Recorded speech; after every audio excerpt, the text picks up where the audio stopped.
Olá, pessoal. Estamos começando mais um episódio na mesa de negociação e hoje nós estamos... vocês lembram da semana passada que eu falei com vocês que o convidado vira amigo e o amigo participa junto com a nossa bancada? Hoje eu estou aqui com o Dr. Juliano Brustolin. Ele vai fazer parte aqui comigo para nós estarmos conversando com a doutora Cristiane Padim. Seja muito bem-vinda, doutora. Quero agradecê-la muito, porque nós comentamos hoje à tarde, eu vi o esforço que a senhora fez para estar aqui.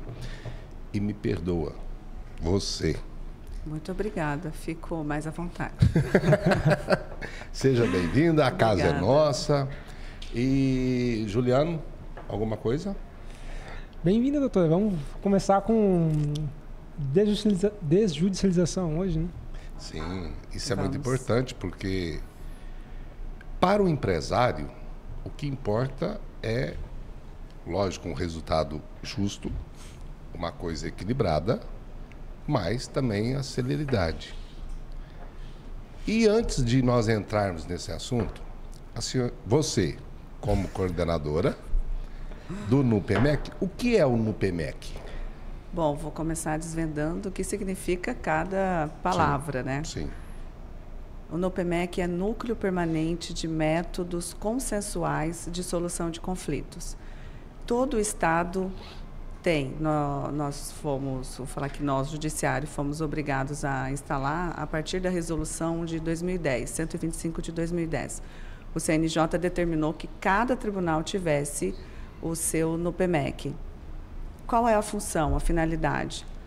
Esse núcleo é responsável pela política estadual da consensualidade, da autocomposição. Então, para traçar metas, estratégias, para que cada vez mais as pessoas consigam, tenham consciência de que sim, é possível ser protagonista do resultado, da resolutividade, como você falou há pouco, que é o objetivo dos empresários. Eu vou usar aqui, dizer que é o objetivo da humanidade, né? Ser resolutivo.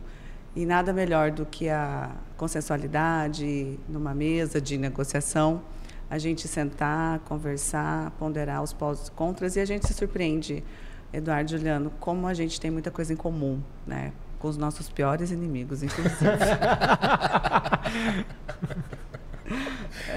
Gostei. Achei boa. Então, o NUPEMEC, voltando a falar, o NUPEMEC de Mato Grosso, assim como os demais, é o responsável por essa política estadual. A base do NUPEMEC é observar a estatística, então acompanhar as nossas estatísticas aí de heterocomposição e autocomposição para fazer esse comparativo, a capacitação de mediadores judiciais e conciliadores judiciais e também a organização, a implantação do CEJUSCs, que é uma outra sigla bem interessante, que é Centro Judiciário de Solução de Conflitos e Cidadania.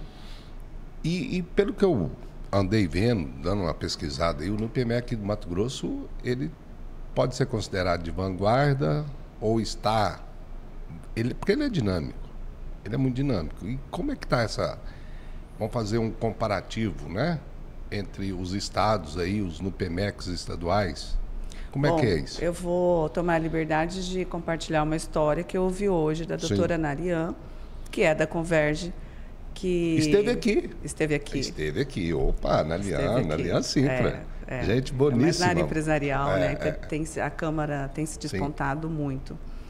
E um evento das câmaras privadas, começaram a comentar como se fazia a homologação dos acordos lá efetivados. E ela me contou toda empolgada que Mato Grosso está à frente. Eu até brinquei com ela, viu, Nalian? Você fica reclamando aí, olha, à toa. Em São Paulo, ainda se faz a homologação dos acordos realizados nas câmaras pelo Word. Então, assim, tem todo um fluxo burocrático que nós não temos. O nosso já está inserido no PJE, então é mais rápido, claro. Costumo dizer que em todo espaço da nossa vida há espaço de melhora. Sim, nós estamos ainda caminhando, apesar da palavra mediação ter comparecido de forma mais expressa. a partir da Resolução 125 de 2010, lá se vão 15 anos, inclusive esse ano nós comemoramos, né, os 15 anos da lei de mediação, né? Da Resolução da 125, resolução, isso. Trato do CNJ. Nós andamos muito, evoluímos muito, e vou tomar a liberdade de dizer que eu estou desde 2011. Estive como coordenadora de Sejusques durante muito tempo.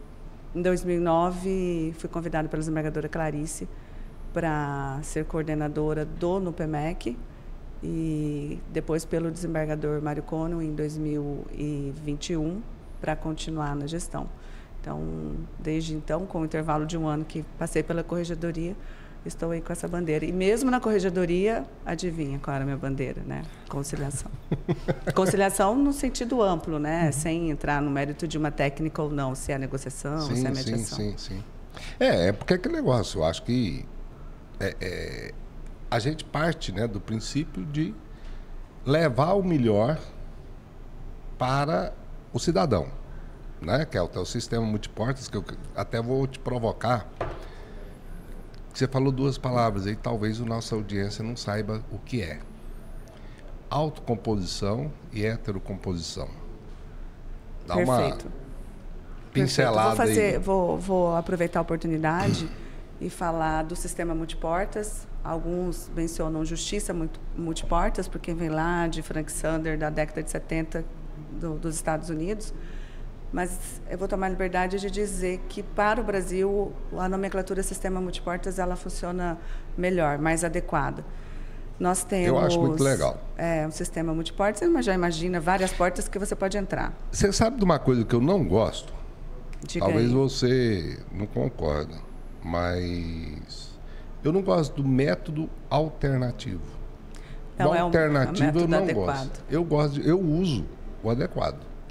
O alternativo ele vem lá do inglês, porque nos Estados Unidos, vou citar o exemplo de lá, se faz isso há muito tempo. Então, antes de entregar o poder de decisão para um terceiro, se busca a autocomposição, que já falo sobre o que significa, né? Ou seja, as partes conversam antes, tentam resolver antes. Até nos filmes americanos que a gente vê, não tem quando tem um crime, a pessoa vai lá e paga uma fiança e tal.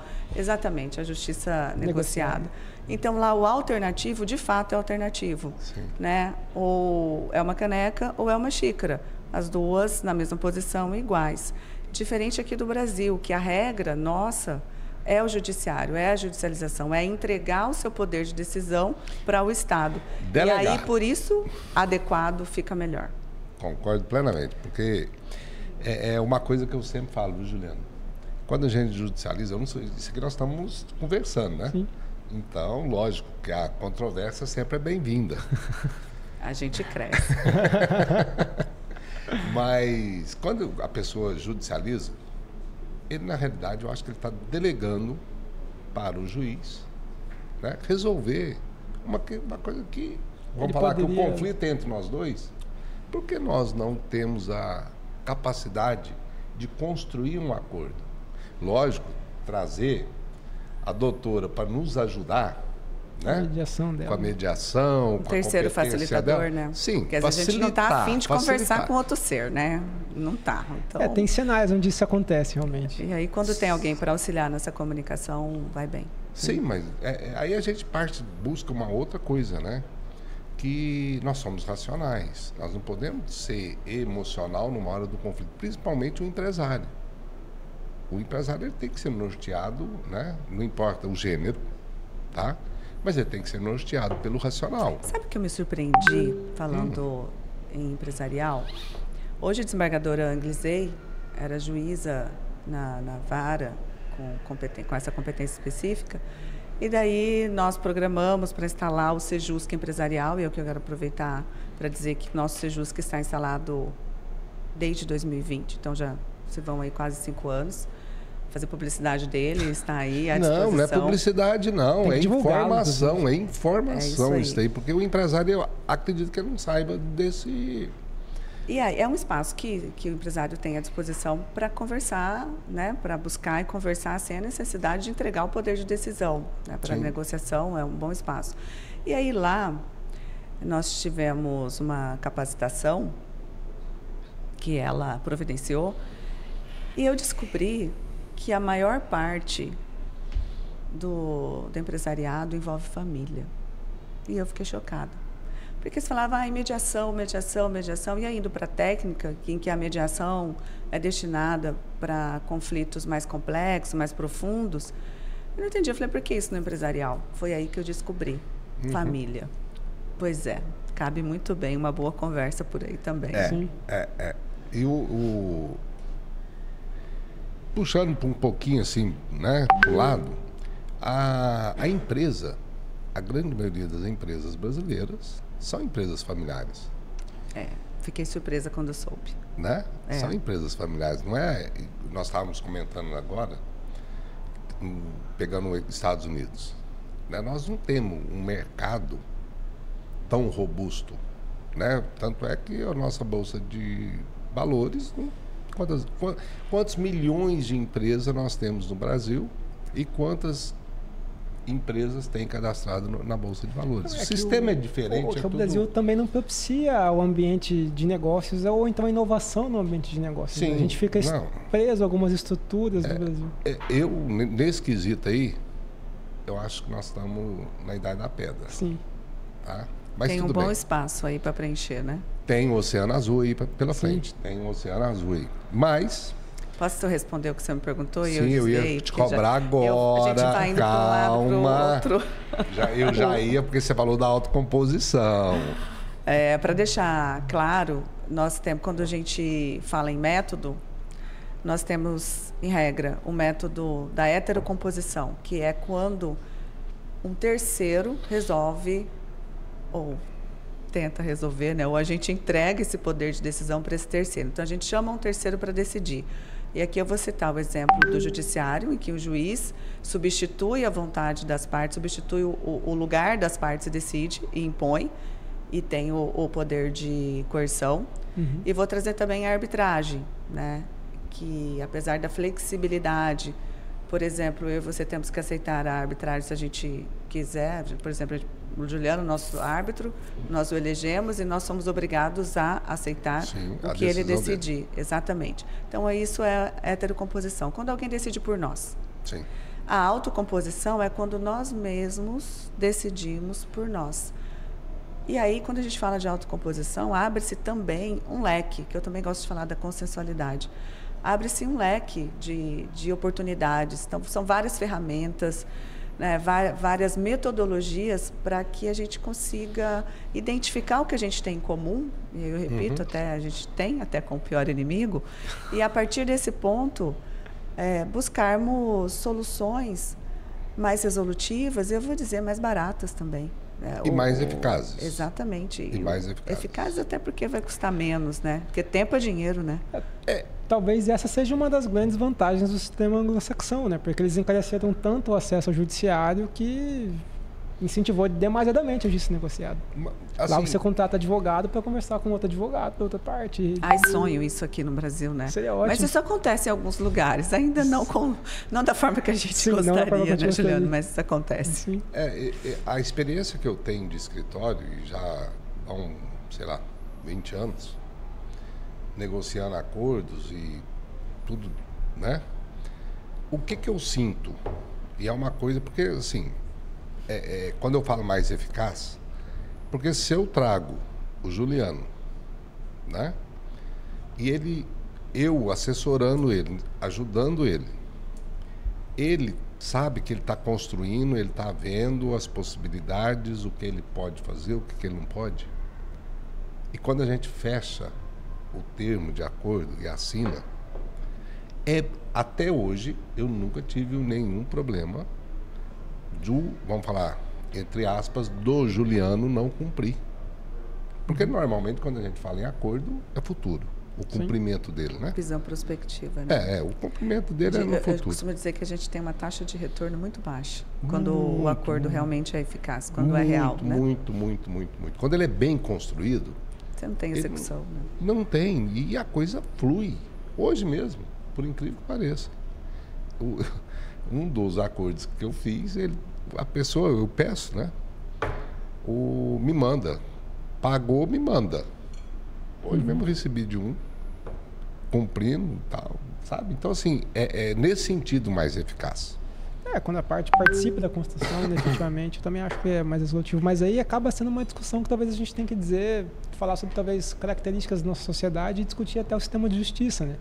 Porque no Brasil nós entregamos o monopólio da jurisdição para o judiciário. E aí ali é aquela ideia que as pessoas têm na cabeça da cultura do processo, da cultura de litigar. Então, até mesmo em algumas circunstâncias, as pessoas não têm conhecimento que elas podem eventualmente resolver através de um acordo. Isso é um fato no Brasil para algumas questões. Por mais assim que exista divulgação, né? Eu acho ainda que a grande população, a grande massa, não tem essa informação que é possível. Exato, e aí eu vou tomar a liberdade que, quando a gente fala assim, entregar para o judiciário, eu vou registrar que é entregar para o sistema de justiça que a gente tem. Sim. Porque o judiciário, ele não funciona sozinho. Uhum. As pessoas chegam até nós, judiciário, ou até o judiciário. Nós estamos falando de advogados, de defensores públicos, de promotores de justiça e demais atores. Sim. Que aí transitam nesse sistema de justiça. Então, assim, eu sempre defendo, que o Tomás Alberto estava até falando com o Juliano antes, que não é só o judiciário, que é importante a gente ter consciência de que é um sistema. Sim. Né? O juiz ou a juíza não faz nada sozinho. E eu trago um ator aí para o debate aqui, que é de suma importância, gente. Academia. Sim. Exatamente. Faculdade, exatamente. né? Porque a nossa academia, a nossa faculdade é para o litígio. Eu sou da época que diziam assim, olha, vão te dar uma faca quando você sair da faculdade. Assim, não sou de uma época tão antiga, né? Bem aí, não foi da sua, Juliana. Aí você já sai com essa faca aí para cima das pessoas. Mas até hoje, né? A doutrina mesmo, até hoje ainda insiste na litigância. É por isso que eu falo assim, é uma questão que vai até cultural. Não. Mas depende da doutrina, né? Eu, por exemplo, a doutrina que eu leio não é na litigância, não. Acho que a gente deu uma mudada, né, Eduardo? Acho que a gente mudou, assim, no meio do caminho. Porque é uma coisa que eu gostaria da gente trazer para o debate, o papel do advogado nesse sistema. Por quê? Nós estamos falando aí de um judiciário, né, super abarrotado de processo. Você tem uns números aí, Cristiane? Ele até está falando, porque eu já peguei aqui. Né? Mas lógico aí. Se eu não passar a bola para você, como é que faz? Tá certo, como é que eu falo dos números, né? Pegando os dados atualizados hoje, segundo o CNJ, são 18.911 juízes no total. Em 2023, foram distribuídos, ou seja, casos novos que ingressaram no judiciário, 1.993.000 processos. E em 2023, os juízes decidiram 1.598.000 processos. Em 2024, para a gente fazer um parâmetro, ingressaram 2.030.000 ações, ou seja, aumentou. E os juízes decidiram 1.667.000 processos. O que eu quero dizer com isso? É uma bola. Ela só vai aumentando. Toshine vende mais porque é fresquinho. Estou falando da nossa época, isso, né? A Juliana nem vai saber disso. Não é fresquinho porque vende mais. Quanto mais os juízes produzem, mais ações entram. Então, assim, essa coisa e só vai aumentando e cada vez mais vai aumentando. E nós temos o que conversávamos há pouco, nós temos uma Constituição que permite o ingresso das ações sem nenhum filtro, e isso é uma cláusula pétrea. O direito de demandar, não vou nem falar o acesso à justiça, mas acesso ao Poder Judiciário, é irrestrita, e aí isso também dificulta muito, né, comparando com outros países, seja da Europa, seja da América do Norte. Tem doutrinador que chega a considerar um direito fundamental, né? E mas, ele cláusula pétrea. Mas é um direito fundamental. Direito fundamental à ação. Ele é. Você buscar, né, a justiça, eu acho que é fundamental. Eu acho que é. Que daí é onde agora, eu tava lógico, a provocação que eu queria fazer de discutir não, o sistema de justiça. sim. Mas vamos lá, agora, vamos fazer uma conta de padaria aqui. Repete os números, 18 mil e qualquer coisa juízes. 18.900 juízes. 18.900 juízes. Você que é bom de conta aí, doutor. Vamos botar só 2024. É, 2024. 2 milhões e 30 mil... 2 milhões e 30 mil processos novos. Com 1.666.000 Vamos lá. decisões, sentenças. Essas são sentenças. Se fosse fazer uma divisão, 1.000 daria, né, 18 mil. 10 mil, 180 mil processos. Mas como nós estamos falando de 2 milhões, é 100 mil processos. É isso? É isso. É isso? Isso. Não, é insano. É insano. Insano. Eu assisti uma palestra na sexta-feira com o ministro Fux e ele disse que um determinado evento que ele foi nos Estados Unidos com tradutores, disseram os nossos números. E daí, quando disseram, teve um dos palestrantes que se levantou e ficou revoltado que a tradução estava errada. Ele disse, não, a tradução não está errada. Isso é um...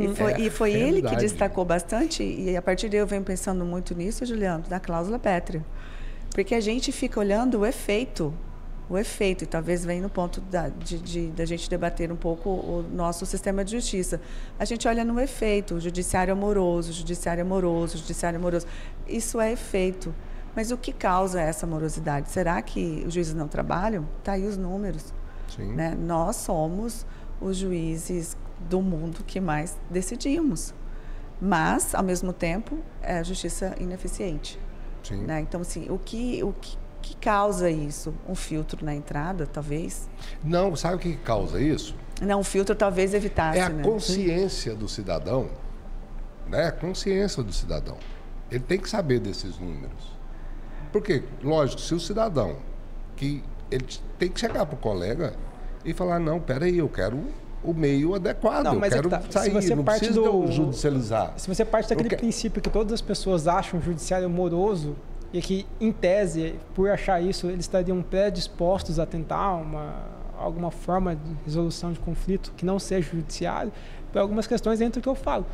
É tão forte a cultura do litígio que a pessoa muitas vezes joga, vou contratar advogado, ele resolve. A pessoa desliga do problema em vez de chamar outra parte. Aí, por isso que eu digo, ao invés de puxar a responsabilidade para si, de ser o protagonista da própria solução. Por isso que eu digo que às vezes é uma questão de a gente discutir, além do sistema de justiça, também talvez uma questão de sociedade. Porque no Brasil, sim, realmente... o comportamento do ser humano. Existe aquela... Do cidadão, né? A senhora falou para não me chamar a senhora de senhora, mas... Numa vara, é perceptível muitas vezes que a parte, né, não os atores processuais, advogado, defensor, promotor, muitas vezes ela se desliga do processo enquanto ele existe. Ela só retorna para ele quando tem a iminência da audiência ou quando tem um ato processual importante, tipo uma sentença. Que é quando a pessoa, nossa, ela volta. Aí ela se revolta ou festeja. Então, eu acho que nesse ponto o modelo... a culpa ou é do advogado ou do juiz, né? Ou do promotor, dependendo. É ou do promotor, sobra para alguém. Por isso que eu acho que nesse ponto o sistema anglo-saxão é um pouco melhor, porque é tão caro que a pessoa desconsidera o judiciário como uma opção. Mas então, aí tem a cultura, né? A diferença da cultura. Sim, mas lá foi forçado via pecuniário, né? Foi por preço. É muito caro processar lá. Mas... Aqui nós temos a gratuidade, né? Aí fica restrito mesmo sim. o acesso. Esse comparativo, eu acho ele bem assim, complexo. Porque quando você trabalha com cultura, é difícil, né? Falar assim, qual que é melhor? Pô, um é anglo-saxão, o outro é romano. Eu também acho difícil, mas realmente nesse ponto é um paradigma muito importante, porque aqui realmente nós temos muito enraizado. As pessoas têm... Sim.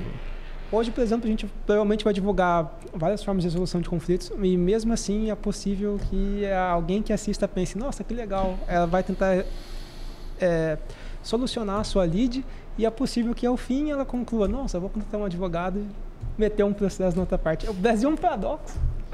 Não resta a menor dúvida. Acho que tudo é questão de evolução, né? Nós mudamos muito já colocar aqui como base 2010, que foi quando saiu a resolução. Participei dos primeiros centros judiciários sendo instalados. Então, a resistência era muito grande. Cadê a lei disso? Porque nós vivemos a lei, né? Civil Law. Então, assim, nós precisamos de uma lei para nos basear e fazer algumas coisas, né? Ou tudo na vida. Então, assim, quando saiu a lei lá do CPC em 2015, a lei de mediação, se eu não me engano, a lei de mediação entrou em vigor final de 2015 e o CPC início de 2016. Acho que foi isso, vice-versa. Aí foi um marco. Foi um marco legal. E aí hoje a gente vê, assim, já avançando até um pouquinho para o procedimento, do Código de Processo Civil, que é algo que merece um olhar mais acurado, mais aprofundado, que é quando os juízes não mandam os processos para a audiência de conciliação prevista no artigo 334 do Código de Processo Civil. E quando os advogados pedem a dispensa dessa audiência, porque a ausência, se as partes não comparecem, tem que pagar multa. É um dos requisitos do 319, né? E aí, você vê assim, por qual motivo? Se a gente precisava de um marco legal, a gente já tem a lei. Mas aí, por qual motivo a gente não usa? Mas dizendo para a senhora como advogado litigante, não porque eu gosto, mas porque o cliente exige. Às vezes, várias ocasiões eu pergunto aos meus clientes se ele tem interesse na audiência de conciliação. Mas você explica para o cliente o que é essa audiência de conciliação, o que é uma conciliação. Ou o sistema multiportas? Sim, eu explico todas as vezes, até porque é mais vantajoso para mim. Não senti firmeza nesse sim, hein, Eduardo? No meu caso, talvez eu seja um parâmetro ruim, porque realmente a minha carteira são de pessoas que costumam aderir à cultura do processo. E para mim, realmente, como advogado, eu acho mais interessante não existir o processo porque é mais rápido. O conflito se resolve de forma mais rápida e ele é mais efetivo. A pessoa, às vezes, ao final de um processo, por mais que ela ganhe, ela não sente por mais que ela ganhe, ela não ganha. Ela não sente o prazer na vitória, porque nunca é total. Como não existe por isso que eu falei na questão da pessoa se desligar em relação ao processo. Porque quando ela tem a questão do acordo, talvez ela se engaje mais. Eu digo isso como advogado, você deve notar isso também. Que ela sente que ela participa diretamente e o acordo tem aquele pressuposto de você cede e eu cedo. Né? Então, acredito que por isso acaba sendo uma construção muito mais próxima para as partes e por isso seja mais efetivo. Às vezes o acordo não é nem eu cedo, você cede. Eu ia falar isso. Você já ouviu o exemplo da laranja? Sim. Já ouviu da laranja? Posso contar? Lógico, deve. Tá, eu vou contar aqui de uma forma mais didática, que é da mãe com os filhos. Chega a mãe em casa no final da tarde, que trabalhou horrores, foi lá, fez um monte de audiências, enfim, começando reuniões a terceira jornada. Tá. Chega em casa, as duas filhas brigando, chorando, gritando. E ela chega e pergunta, né, qual é o problema? Falaram que queriam laranja e tem uma laranja. Como vai fazer com essa laranja? Vamos sentar e vamos conversar. Vamos lá, fulana, o que você quer com a laranja? Estou resumindo e cortando bem a história. Eu quero a casca para eu fazer o doce. Cicrana, o que você quer com a laranja? Eu quero o suco da laranja. Às vezes a gente não precisa ceder. É questão de conversar, identificar o que a gente quer, o que para a gente é importante e a gente se surpreende com o resultado. Mas a gente só consegue isso a partir do momento que a gente sentar numa mesa de negociação, de mediação, de conversa, para ouvir o outro. E aí isso que a gente está muito carente. A gente está carente de ouvir os outros. Pode ser até um paradoxo, mas sim.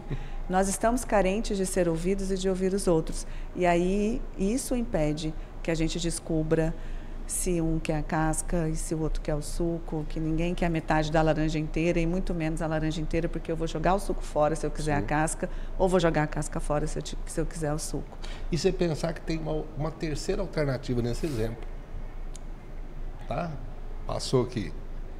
Ah, não, eu quero a semente para plantar. Sim. Você vê. E estão brigando por causa de uma coisa.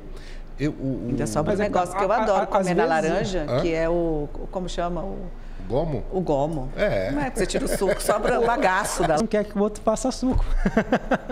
O Brasil falta esse pragmatismo. Aí eu volto a falar, a gente está carente de escutar e de ser ouvido. É por isso que eu disse que talvez o problema seja carente social. de ser ouvido e de escutar, né? Eu acho que o comportamento do judiciário, né, se é moroso, se é acaba refletindo a própria sociedade. Não. Ele simplesmente é aonde a sociedade deságua. Acho que o problema, a causa, é a sociedade. Sim. O judiciário ele só está lá para receber. Sim. Então, esse negócio do conflito, né? Porque o judiciário, nós lidamos com conflitos, ele simplesmente está ali porque a sociedade está com problema. Sim. Acho eu. Mas não vou entrar nessa parte filosófica da coisa, não. Psicológica. Pois é, ainda mais num momento tão difícil como nação, né? Isso aí é uma... Cara, não vou entrar nisso, não. Bora. Bom, o fato é que hoje nós temos aí mais de 80 milhões de processos rodando, né? Para 18.900 juízes. Então, assim, aí eu indago a temorosidade, né? E tudo podia ser resolvido com uma boa e velha conversa. Talvez tudo não, mas boa parte. Vou citar o exemplo da área criminal, que eu também atuo, estou com jurisdição em Várzea Grande. Muitas coisas são negociadas. Fala assim, mas como? No criminal? Sim, no criminal. Eu acho o NPP um grande avanço em relação a isso, por exemplo. Mas E vou além, no processo mesmo, sabe? Do bom senso, de conversar.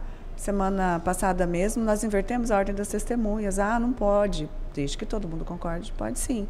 As testemunhas de defesa estavam todas lá, presencial, isso é raro, presencialmente, e as que foram roladas pelo Ministério Público não estavam. A promotora concordou, a advogada concordou, ouvimos todas para prestigiar as pessoas lá. Então, assim, tudo é possível essa negociação. Às vezes você não consegue o negócio jurídico processual no processo civil, exemplo claríssimo disso, mas precisamos de uma lei para dizer que isso é possível. Sim. Né? No caso do Sejusc empresarial, sim, a regra é a mesma do judiciário comum, da justiça comum para o empresário. Ele ingressa, ele tem gratuidade, como é que é o negócio? Boa pergunta. Eu vou aproveitar e não responder só para o Sejusc empresarial, mas para todos os Sejuscs que nós temos. Em Mato Grosso nós temos 49 Sejuscs. Temos 10 especializados, eu vou citar aqui o empresarial, saúde, fazenda pública, dentre outros, infância e juventude. Nós temos um Sejusc estadual virtual que foi implantado na época da pandemia para alcançar os lugares as comarcas onde não tinham físico, além dos físicos. A grande diferença do RPP do processo, fala assim, a RPP quando a gente conseguiu em 2021 trazer para o PJE, fala assim, mas se eu vou ter que ir para o judiciário, por qual motivo o RPP? Chego, às vezes a parte que é o processo. E aí, se a gente for voltar atrás naquela questão da lei dos juizados especiais, é uma coisa que o embrião começou bem lá atrás. Sim, pequenas causas. Mas o RPP com o processo judicial tem uma grande diferença. É tudo no judiciário? Você dá licença de te cortar? Claro. Explica o que é RPP. Vou falar. Representação pré-processual. Por que a gente fala em processo? Pré-processual ou processo? Qual é a diferença? No pré-processual, eu, enquanto cidadã, bato lá no judiciário e digo assim, eu quero um espaço para eu conversar, mas eu estou mantendo o meu poder de decisão. Não vim aqui para te entregar o poder de decisão judiciário. Eu vim aqui pedindo um espaço para conversar. Isso é representação pré-processual. Por isso que a gente fala de pré-processual, para não confundir com processual, para ficar uma coisa mais leve. Por que mais leve? Tem custos? Tem sim, tem custas. As custas são bem inferiores do processo judicial, até porque o tempo para resolutividade é bem menor. Então cheguei lá, não entreguei meu poder de decisão, vou ter lá um mediador ou um conciliador para me auxiliar na comunicação e eu mesma resolver meu problema. No processual, que também é possível a mediação e conciliação, já existe um processo em andamento. Eu já fui lá antes, por meio de um advogado da Defensoria Pública, e entreguei o meu poder de decisão. Pode perguntar, Cris, tem diferença? Toda. Quando a gente está numa ação judicial, um processo já em andamento, eu posso desistir quando eu quiser do processo? Não posso. Eu tenho consequências. Sim. Não posso abrir mão. Eu já entreguei meu poder de decisão. Eu tenho custos ali. Até mesmo para fazer um acordo, o juiz vai ter que homologar ele. Sim. No pré-processual também vai homologar. Só que eu posso desistir quando eu quiser. O custo vai ser bem menor para o juiz homologar. Inclusive, vou fazer publicidade aqui, eu posso fazer o acordo... Na realidade, como se diz a informação, eu posso fazer o acordo fora, no escritório de vocês. Sim. E levar para Então, o homologar. Sejusc homologar, sem necessidade de distribuir uma ação. E sai com título judicial executivo. Título executivo, sim, eu já fiz isso. É fantástico. Eu preciso de fazer algumas perguntas que talvez vocês acham que é idiota, tá? Não existem perguntas idiotas. Eu ouvi isso essa semana. Idiotice é não perguntar. A homologação paga? É possível a gratuidade, como em qualquer processo, ou pré-processo, no caso judicial. Eu posso pedir ali assistência judiciária gratuita. Se o juiz entender que é caso, não paga, concede Sim. assistência. Mas, peticionar? mas Também tem sim, aquela tem questão um de custo que é vincular- menor, é 1% em cima do valor do acordo e tem um limite. É que dependendo, é significativo, né? Mas tem também aquela... Uai, mas se eu vou fazer um acordo de R$1 milhão, o que é eu pagar 1% pela resolutividade, pela efetividade, pela celeridade? Pra É mim não muito um mais problema, mas barato eu sou um homem pragmático. do que se eu for lá para o judicial, bater na porta e ficar anos esperando. Sim, eu concordo. Inclusive, gente, tempo é dinheiro, né? Sim. 2 dias de juro aí a gente já... Meu. Também é Sente. possível vincular a questão do teto do juizado, né? Tem alguns... É que eu fiz na prática. Ainda não assim. está vinculado, mas Tá nós estamos aparecendo, né? pensando os 40 salários mínimos para homologação de acordo até esse valor. Inclusive, Luciano. foi uma demanda da Analian que ela Esse levou aí. lá para nós. Sim. Vocês querem água, gente? Cris, tá com água aí? Ainda tem. Ainda Tem? Tem. É que eu tenho que beber 3 litros de água por Eu dia, tô- no mínimo. Tudo bem. No mínimo. Tem muito acordo. É isso que por isso que eu provoquei a senhora nesse sentido, é que tem muito acordo que não é um valor significativo. Muitas vezes são... Tem um exemplo que eu acho que seria muito efetivo, cara, execução de condomínio. Todo mundo que trabalhou já em juizado sabe que muitas vezes tem processos de execução de condomínio que às vezes o condomínio executa a pessoa com valores muito baixos e era super possível fazer um acordo. Inclusive, eu tenho percebido, bem no achismo mesmo, não fiz nenhuma pesquisa empírica nesse ponto, mas tenho percebido a diminuição do ajuizamento, porque os escritórios de cobrança estão bem atuantes, né? Em promover o acordo. Mas liga na hora. Por exemplo, se eu fico um dia sem pagar o condomínio, eu já recebo um WhatsApp. Sim. E isso ajuda, porque eu não deixei de pagar o condomínio porque eu quis. É porque eu esqueci mesmo. Só, né, tipo, não organizei de É o forma famoso- adequada. Sim. Recebo ali um WhatsApp. Inclusive, a gente está pensando em um alinhamento mais ou menos nesse sentido com as mensagens para os tributos, né? Porque nós, acho que grande parte da sociedade acaba se esquecendo, enfim, vai pagar quando precisa tirar uma certidão, ver alguma coisa lá que está pendente. Sim. Se a gente receber uma mensagem antes, talvez a gente quite. É aquele negócio. Evoluindo, né?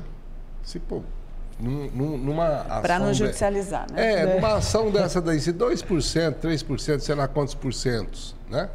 Quantos por cento de fato pagar, já tá bom demais, né?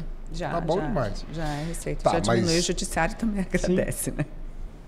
O Sejusc empresarial.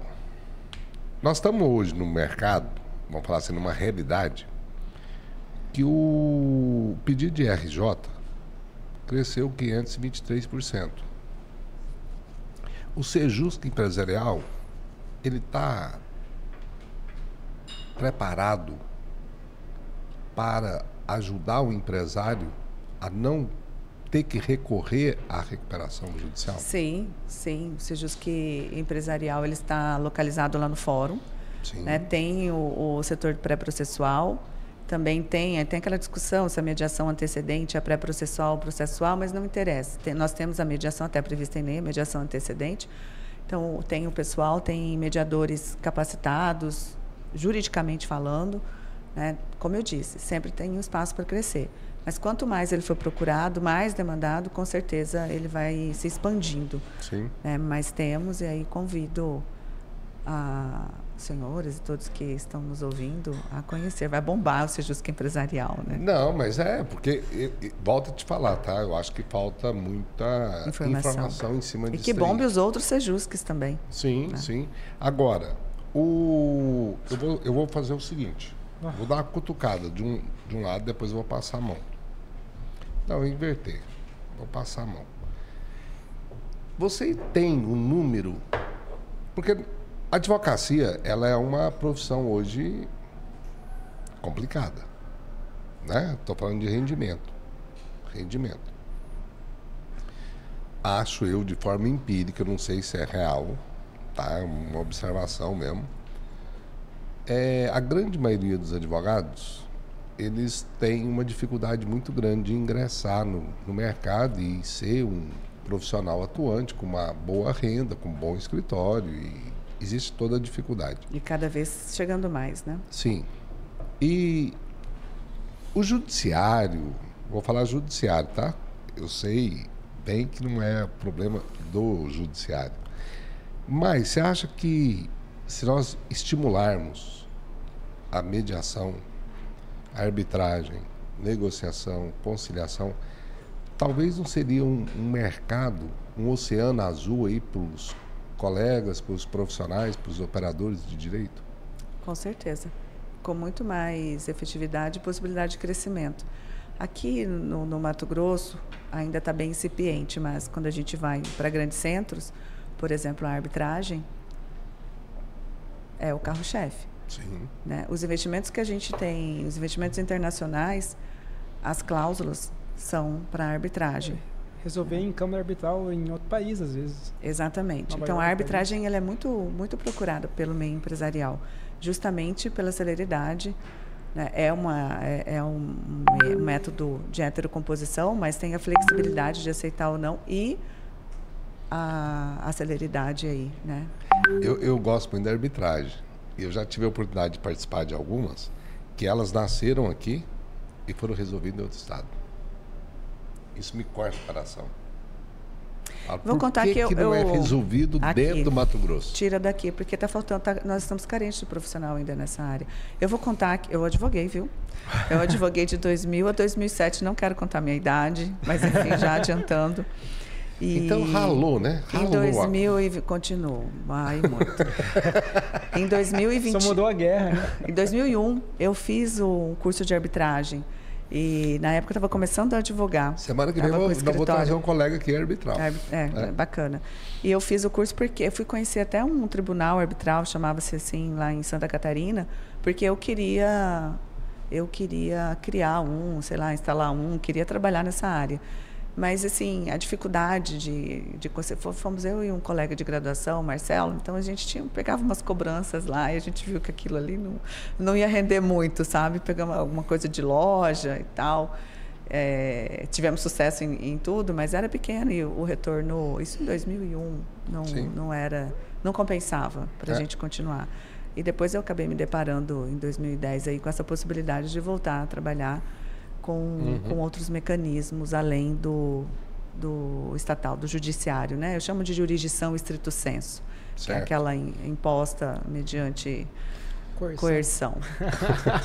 Aí a parte vai lá e deixa o juiz substituir, aí fica aí a dica para a possibilidade de procurar mesmo procurando o judiciário, que a ideia hoje, a gente olha o CPC inteiro, a lei de mediação, o arcabouço legislativo que nós temos, eles impulsionam o uso de outros métodos, ou de métodos mais adequados ao tipo de conflito aí que nós vivemos no nosso dia a dia. Sei que estou falando demais, mas eu quero compartilhar uma situação que até então não tinha percebido o prejuízo econômico. Eu vou citar aqui o exemplo de processos de sucessão, de inventário, que hoje é possível se fazer no cartório extrajudicial. Teve uma situação bem próxima a mim, que houve o financiamento de uma casa para aquisição de um imóvel que estava em inventário. Essa aquisição foi feita por financiamento. Então, pagou-se para pagar. Concorda? Quem comprou, pagou. Está pagando, vai continuar pagando anos. Taxas, juros, enfim. Para a pessoa que está vendendo receber imediatamente, em tese. Sim. Só que esse dinheiro foi para o processo de inventário. Pertence ao espólio. Né? E aí, quantos anos isso vai ficar? Esse dinheiro vai ser corrigido? Correção monetária. Só. E aí foi que eu refleti bastante sobre o prejuízo econômico. E aí, falar, o prejuízo econômico que o judiciário causa, eu nem vou entrar no mérito, que os processos de sucessão, em regra o pessoal só quer levantar o dinheiro que tem, enfim, essa é a minha impressão com relação aos processos sucessórios. Mas, independentemente disso, da responsabilidade ser do judiciário, eu vou trazer também a responsabilidade do advogado desse caso, por exemplo. Ele poderia estar lá no extra. Tranquilo e Ou faceiro. seja, mas tem um menor. Hoje também pode-se ir para o extra com o menor envolvido. Sim. Era só pedir, mesmo que já estivesse ajuizado, e aqui eu compartilho, se servir para alguém, eu fico muito feliz, mesmo que o processo esteja lá no fórum, tramitando, é possível pedir a suspensão desse processo, ir para o cartório, fazer um inventário, a divisão, tudinho, e aí vem só informa que já foi feito tudo. E pronto. E assim a pessoa já pega o dinheiro que está lá e todo mundo pega seus bens. O problema é que às vezes, eu acho que foi o que aconteceu nesse caso, né? O advogado falou assim, vai ficar muito caro, porque fica mais caro do que as custas do Poder Judiciário. O que é ficar caro? Mas ao longo do tempo. Quantos anos? Exatamente. Para mim, como advogado, Exatamente. o que eu me deparo às vezes é que as pessoas não querem desembolsar, não é nem a questão de ser caro. Tipo assim, se for um caso que tem múltiplos herdeiros, por exemplo, um quer resolver, quer desembolsar, mas outros não. E ninguém quer querendo pagar sozinho. Mas o que eu estou dizendo é que às vezes os herdeiros ou os jurisdicionados, eles precisam de informação, eles precisam saber, eles precisam aprender a fazer a conta. Sim. Sim. A conta, o prejuízo que o tempo, o que essa morosidade, que essa morosidade causa. Um processo de 5 anos, o que eu pedi lá no começo, em 5 anos, vai estar como? Deprecia, não tem. E quando eu for receber? Sim. E se eu for receber? Quanto eu gastei? Quanto que eu paguei? Por exemplo, eu quero 1 milhão. Quanto que eu vou pagar para ter esse 1 milhão reconhecido? Esse é o melhor exemplo de processo onde só tem vencedores e quando acaba, ninguém acha que venceu. Porque sempre fica um dissabor, seja pela forma como foi conduzido ou pelas essas questões administrativas que surgem do processo. Tipo, pagar A vida é dinâmica, né? Sim. A vida é dinâmica. E acho que, inclusive, foi falado aqui, se as custas fossem mais altas, teríamos menos judicialização. Sim. Né? Então, Eu assim, defendo a sua opinião. Então acaba a gente voltando para aquela roda lá, né? Mas aí, talvez para aumentar as custas, eu acho que a gente teria que, aí não só necessariamente mudar o sistema de justiça, mas realmente também incentivar a questão da justiça negociada mesmo. Também mudar e incentivar. Teria que ter um marco legal. Talvez até mudar a Constituição. Talvez não necessariamente. Eu acho que se a gente, antes de mudar a Constituição, se a gente aplicar o que a gente já tem de legislação, a gente já caminha muito bem. Porque assim, para mudar uma cláusula pétrea, é muito mais difícil do que aplicar o artigo 334 do Código de Processo Civil, por exemplo. É muito mais difícil mudar uma cláusula pétrea do que eu procurar um cartório extrajudicial para resolver um inventário, sem a necessidade de judicialização. É muito mais fácil a pessoa receber essa informação rica que está recebendo aqui do que mudar uma cláusula pétrea. Não, com certeza, mas eu acho que nós estamos caminhando em um movimento até como nação que talvez nós tenhamos que fazer sim na Constituição. Não, eu concordo. Eu só quero, eu acho que para a nossa audiência, eles entender o que é o direito econômico, esse negócio ao longo do tempo, sei lá, 1800 e bolinha, o homem mais rico do mundo tinha $1 milhão. Hoje, o homem mais rico do mundo é quem? Talvez o Elon Musk. Talvez não, né? Ele perdeu ações, né? Então não acho que vale mais. Tá, mas quanto? Mas tem muito mais que isso, né? Sim, Não, mas qual que é o valor do patrimônio dele hoje? Bilhão, talvez. Porque empresas chegaram recentemente a valer trilhão, né? Então, Apple, o tempo... 250 milhões, atualmente, hoje, 250 milhões. 350... 250. 250 bilhões. Bilhões. Tá. Então, esse negócio que você falou é muito importante. E o advogado ele tem que saber disso. E o cliente tem que saber disso. Que o tempo, principalmente no país como o nosso. Bota né? 0,5 ao mês. Bota 0,5 ao mês. De 100. Né? Você faz de 100. Aí 0,5, mais 0,5, mais 0,5. E lógico, é composto, né? É composto. Quanto a gente não perde? Além do desgaste emocional, dependendo do tipo de conflito, né? Sim. Além desse custo, esse custo talvez seja mais alto do que o financeiro. Sim. Eu concordo, o emocional é mais alto que o financeiro. Dependendo do conflito, sim. Sim. Eu vi que teve alienação parental, né? Aqui. E entra o divórcio, sobre né? isso. Que pode ser resolvido também no cartório, sem problema nenhum. Pode, que não guarda tem... de filhos, inclusive, sim. Sim.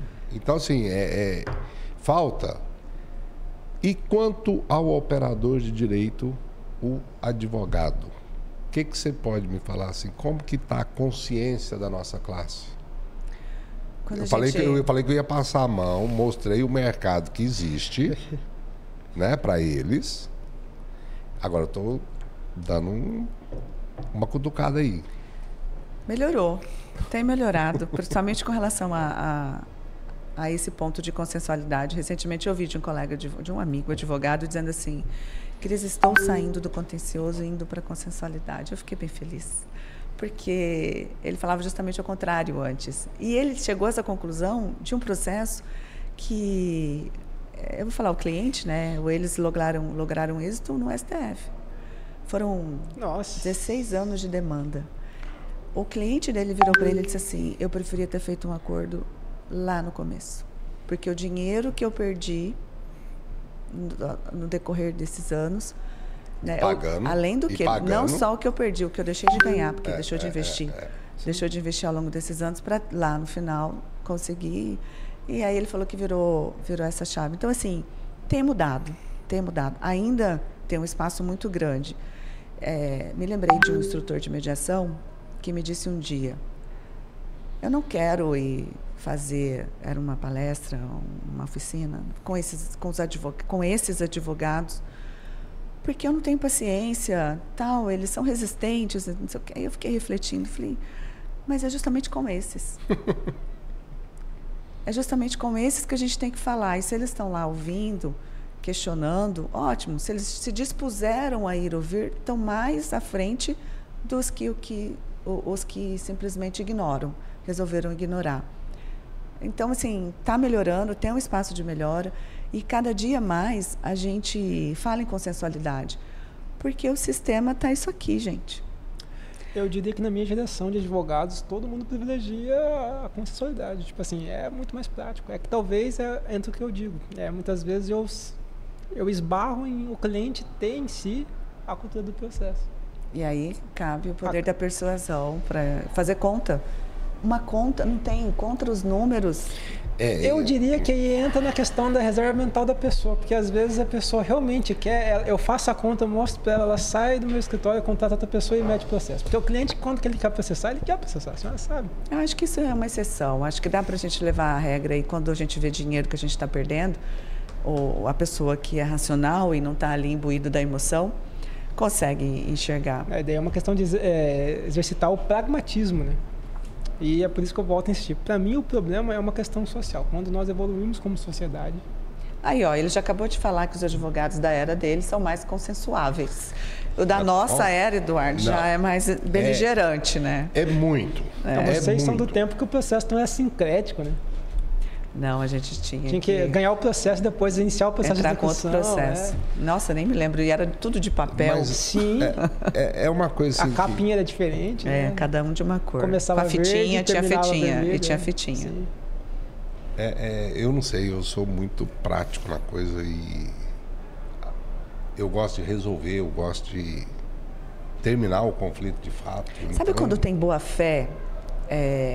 Eu tenho observado isso. Quando tem boa fé, quando as pessoas entram querendo resolver, a coisa acontece. Agora, nós temos ainda muitas pessoas que usam o processo, como você disse, metendo o processo nos outros e tal, com outros objetivos. Aí, esses casos, realmente, não tem jeito. A gente tem que passar lá no filtro de demandas abusivas, porque não está usando o processo para o que tem que usar, está abusando mesmo, né? E aí já é uma outra situação. Mas quando as pessoas querem resolver, a coisa acontece. A coisa acontece. Bem assessorados, né? Por isso que o papel do advogado é de suma importância. O advogado ter consciência que numa heterocomposição, ou seja, lá com o juiz ou com o árbitro, ele tem uma determinada postura que é de representar o cliente e ter a consciência de que quando ele está no espaço de autocomposição, ele orienta o cliente, o protagonista é o cliente. Sim. É uma grande diferença. Então, quando o advogado toma essa consciência, muitos eu tenho percebido que têm escolhido. Fala assim, olha, eu tenho mais perfil de ser o protagonista, então eu vou para a heterocomposição. Sim. Eu tenho o perfil de ser o orientador, de assistir, de estar com o meu cliente, de incentivar, de fazer uma boa negociação, inclusive esse vai receber os honorários mais rápido, né? Então, esse é meu perfil, eu vou para esse caminho. E aí, quando você se depara com um sistema de justiça estrangulado como está o nosso, Eu acho que a consciência, quando cai, a gente acaba indo. Todo o judiciário está incentivando mediação e conciliação. O judiciário não é porque ele quer, ele está obrigado a oferecer esse espaço para as pessoas sentarem, dialogarem, conversarem e construírem soluções. Hoje, quando a gente vê o próprio Estado, estava comentando há pouco com o Eduardo, com você também, né, Juliano, do nosso procurador geral de Justiça, a resolutividade. Ele fala isso em resolutividade, em resolver. É o Ministério Público. Sim. Então, hoje é importante a gente ampliar essa visão para a busca real, da real solução. Então, por isso que eu vou repetir, quando a gente está de boa fé, a gente quer resolver, a coisa acontece. Agora, quando se usa o processo para outros objetivos, aí o negócio realmente não funciona. E aí fica aqui, ó, tem quantos desses processos não são desses, né? Eu concordo, o advogado é sempre o primeiro juiz da causa. Juiz da causa, exato. Na sua época também dizia isso, porque na nossa falava, né, Eduardo? Acho que isso é eterno. Agora, eu vou pôr mais uma pimentinha aí. Eu acho que a profissão advogado, se não mudar, ele partir para ser um conselheiro, né? Um mediador, aconselhar o seu cliente. É que naturalmente cara, isso, né? Só que esses dias eu vi um post até de uma parceira minha, muito interessante. Uma pessoa entrou em contato com ela. O cara já tinha feito toda a ação aonde? No chat GPT. Uhum. E queria contratá-la para assinar. Aí se submeter a isso é demais. Os insultos profissionais diários. Mas essa é a concorrência do advogado. A inteligência artificial está aí para isso. Está até agora, dentro do Tribunal de Justiça. Se o advogado... Está no mundo, doutor. Está no mundo. Isso aí esquece. Isso aí não tem jeito de brigar contra. Para mim, é ponto pacífico. Isso aí não tem jeito de brigar contra. Você acha que sem uma inteligência artificial, esse número de processos fica como? Eu acho que, assim... A inteligência artificial é uma ferramenta como a máquina de escrever, como o computador. Perfeito. Tem que saber ser utilizada. Perfeito. Né? Nós que fazemos esse monte de curso aí, nós todos, eu acho que estamos aí no nosso dia a dia, sem inteligência artificial, com essa monte de coisa que a gente faz, seria muito mais complicado e complexo. Agora tem que saber usar. Sim, mas a internet, não dá você souber usar, é boa. Exato. A internet é boa. A rede social, você sabendo usar, é um baita network. Como agora, por exemplo, que a gente está aqui nessa informação toda, para quem está assistindo. Olha só, olha o tanto que você popularizou a informação. Olha aqui, ó, olha a riqueza. Eu espero que alcance muitas pessoas, principalmente quem tem os inventários da vida por aí, para ir para o extrajudicial, vai lá no cartório, conversa com seu advogado, convença seu advogado, porque muitas vezes tem que acontecer a coisa pelo contrário também, né? Lógico. E esse espaço como esse auxilia. Sim, é assim, isso que eu estou buscando. Ouvi lá. Não, mas isso aí que eu estou buscando junto à audiência para eles conscientizarem. Que não tem que... doutor, tem o sistema multiportas. Por que nós vamos ter que entrar com uma ação judicial? Por que nós não tentamos por esse lado? Na hora de redigir um contrato, por que coloca só a parte? Por que não põe uma cláusula, né? De mediação? Em caso de acordo. Entendendo? Por que nós temos que eleger o foro? E elege, por que não passar pela mediação? Ou arbitragem. Ou arbitragem, que é a cláusula escalonada. Sim. Entendendo? Então, mas é justamente isso. É o propósito do nosso podcast, é isso. É levar esse tipo de informação. Por quê? Porque isso daí, na realidade, Cris, eu penso assim, o empresário, ele tem tanta coisa para preocupar que foge, né, da capacidade dele de que, eu contratei um advogado, pronto, ele vai resolver. E não é bem assim. Ele tem que conversar com o advogado dele também e discutir qual que é a estratégia. Tem que ser protagonista. É lógico, é lógico. Que o bolso é dele, né? É 100% dele, 100%. Infelizmente... O tempo acabou? Olha que... Rendeu. Agora é a parte boa. Falamos muito. Sim. Qual é? Agora é a parte boa. Agora... Mas sempre foi bom, a parte inteira foi boa. Agora, Cris, É a hora dos patrocinadores aparecer. Ah, entendi. Isso aqui, Cris, ó, um momento assim de entrega. Porque não tem como eu te agradecer, não tem como.